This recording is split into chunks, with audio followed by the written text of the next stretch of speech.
ସର୍ବପ୍ରଥମେ ଆପଣମାନଙ୍କୁ ଭକ୍ତିପୂତ ନମସ୍କାର ଜଣାଇ ଆଜିର ଏ ଯୋଗ ପ୍ରାଣାୟାମ ଅଭ୍ୟାସକୁ ଆରମ୍ଭ କରିବାକୁ ଯାଉଛି।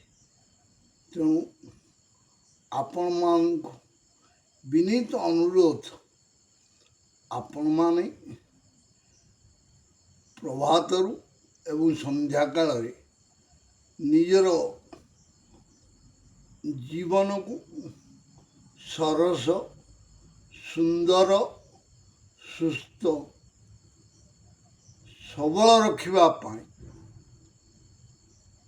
ଏ ଯୋଗ ଅଭ୍ୟାସ ଆପଣମାନେ ନିୟମିତ ଭାବରେ କରନ୍ତୁ ଏବଂ ଠିକ୍ ଭାବରେ କରନ୍ତୁ। କାରଣ ଆମେ ନିରାମୟ ହେବାକୁ ହେଲେ, ସୁସ୍ଥମୟ ହେବାକୁ ହେଲେ, ସବଳ ହେବାକୁ ହେଲେ, ନିରୋଗ ରହିବାକୁ ହେଲେ ଆମକୁ ଯୋଗ ଅଭ୍ୟାସ ନିହାତି ଦରକାର। ବର୍ତ୍ତମାନର ଯୁଗରେ ଯେଉଁ ସବୁ ଖାଦ୍ୟ ଆସୁଛି ସେସବୁ ଗୁଡ଼ିକ ରାସାୟନିକ ପ୍ରଭାବ ଦ୍ୱାରା ଆମ ଶରୀରର ବହୁତ କ୍ଷତି କରୁଛି। ତାହା ଆମେ ଜାଣିପାରୁନି। ଆମେ ନିଜେ ନିଜକୁ ବହୁତ ଦୁର୍ବଳ ଏବଂ ସ୍ୱାସ୍ଥ୍ୟହୀନ କରିଦେଉଛେ। ତେଣୁ ଆପଣମାନଙ୍କୁ ମୁଁ ଆଜି ଏ 66 ବର୍ଷ ସମୟରେ ଯୋଗ ଅଭ୍ୟାସ କରି ଆପଣମାନଙ୍କୁ ଜଣାଇ ଦେବାକୁ ଚାହେଁ ଯେ ଆପଣମାନେ ଯେଉଁ ବର୍ଗର ହୁଅନ୍ତୁ ନା କାହିଁକି, ଛୋଟ ହୁଅନ୍ତୁ, ବୟସ୍କ ହୁଅନ୍ତୁ, ସମସ୍ତେ ଯୋଗ ଅଭ୍ୟାସ କଲେ ମାନସିକ ସ୍ତରରେ ସୁସ୍ଥ ରହିବେ, ଶାରୀରିକ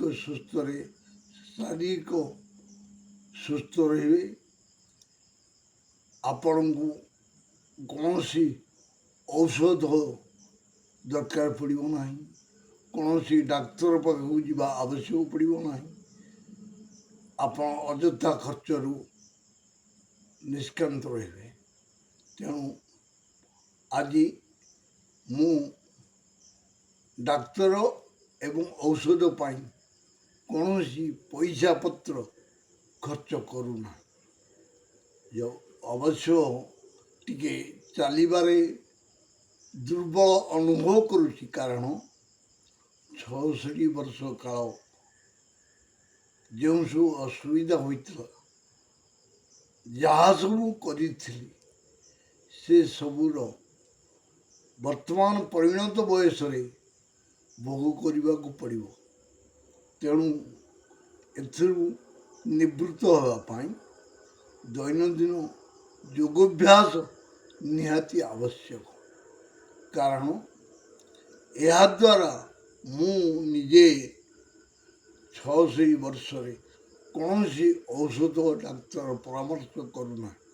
ତେଣୁ ଆପଣମାନେ ଯଦି ଏ ଅଭ୍ୟାସ କରନ୍ତି ତେବେ ନିଶ୍ଚିତ ଭାବରେ ରୋଗରୁ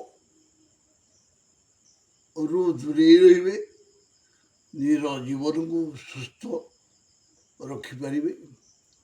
ଏଣୁ ମୁଁ ଆଜି ଆପଣମାନଙ୍କୁ ବିନୀତ ଅନୁରୋଧ କରୁଛି, ଆପଣମାନେ ନିଜକୁ ଯାହା ମୋର ଯେଉଁ ଭିଡ଼ିଓ ଆଗରୁ 8-10ଟି ଯାଇଛି, ସେଗୁଡ଼ିକରେ ଆପଣ ଯେଉଁଗୁଡ଼ିକ ନିଜର ଦରକାର ସେଗୁଡ଼ିକୁ ଆପଣ ଅଭ୍ୟାସ କରିବେ ଏବଂ ସେଗୁଡ଼ିକର ଆନନ୍ଦ ଅନୁଭବ କରିବେ ଏବଂ ମୋତେ ଉତ୍ସାହିତ କରିବେ। ସେଥିରେ ଆପଣ ସେୟାର କରନ୍ତୁ, ଲାଇକ୍ କରନ୍ତୁ, ସବସ୍କ୍ରାଇବ୍ କରନ୍ତୁ। ଯାହାହେଲେ ମୋତେ ଏ ବୁଢ଼ା ବୟସରେ ଟିକେ ଆପଣମାନଙ୍କ ଆଶୀର୍ବାଦ ପ୍ରାପ୍ତ ହେବ। ତେଣୁ ମୋର ଇନଷ୍ଟାଗ୍ରାମରେ ୟୁଟ୍ୟୁବ୍ ମାଧ୍ୟମରେ ମୁଁ ମୋର ସମସ୍ତ ପ୍ରକାର ଭିଡ଼ିଓକୁ ଅପଲୋଡ଼ କରୁଛି। ଆପଣ ତାକୁ ଦେଖନ୍ତୁ ଏବଂ ସେଥିରୁ ମଜା ଉଠାନ୍ତୁ, ନିଜେ ସୁସ୍ଥ ରୁହନ୍ତୁ ଏବଂ ମୋତେ ସୁସ୍ଥ ଏବଂ ଆନନ୍ଦ ରଖିବାକୁ ଚେଷ୍ଟା କରନ୍ତୁ। କାହିଁକିନା ମୁଁ ଚାଲିଗଲେ ଆପଣଙ୍କୁ କିଏ ଯୋଗ ଅଭ୍ୟାସରେ ଭିଡ଼ିଓ ଦେବ? ତେଣୁ ମୁଁ କିଭଳି ସୁସ୍ଥ ରହିବି, ମୁଁ କିଭଳି ଆନନ୍ଦରେ ରହିବି, ସେଥିପାଇଁ ମୋତେ ଆଶୀର୍ବାଦ କରନ୍ତୁ। ଆପଣ ଦୈନନ୍ଦିନ ଏ ଯୋଗ ଅଭ୍ୟାସ କରନ୍ତୁ। ଯେଉଁଗୁଡ଼ିକ ଆପଣଙ୍କୁ ନିହାତି ଦରକାର ହେବ, ଆପଣଙ୍କର ନିହାତି ଦରକାର, ତାହା ଆପଣମାନଙ୍କ କରନ୍ତୁ। ଏ ଚ୍ୟାନେଲକୁ ସବସ୍କ୍ରାଇବ୍ କରନ୍ତୁ ଏବଂ ଲାଇକ୍ କରନ୍ତୁ, ସେୟାର କରନ୍ତୁ। ମୁଁ ଆପଣଙ୍କୁ ପୁଣି କରି ମୋର କାର୍ଯ୍ୟକ୍ରମ ଆରମ୍ଭ କରୁଛି। ନମସ୍କାର, ନମସ୍କାର, ନମସ୍କାର। ମୁଁ ଆଜି ଗୋଟିଏ ଦୁଇଟି କାର୍ଯ୍ୟକ୍ରମ କରି ଆପଣଙ୍କୁ ଭିଡ଼ିଓ ମାଧ୍ୟମରେ ମୋ ଇନଷ୍ଟାଗ୍ରାମ ଏବଂ ୟୁଟ୍ୟୁବ୍ ମାଧ୍ୟମରେ ଆପଣଙ୍କୁ ଜଣାଇବି। ଆପଣ ସବସ୍କ୍ରାଇବ୍ କରନ୍ତୁ, ଲାଇକ୍ କରନ୍ତୁ ଏବଂ ସେୟାର କରନ୍ତୁ।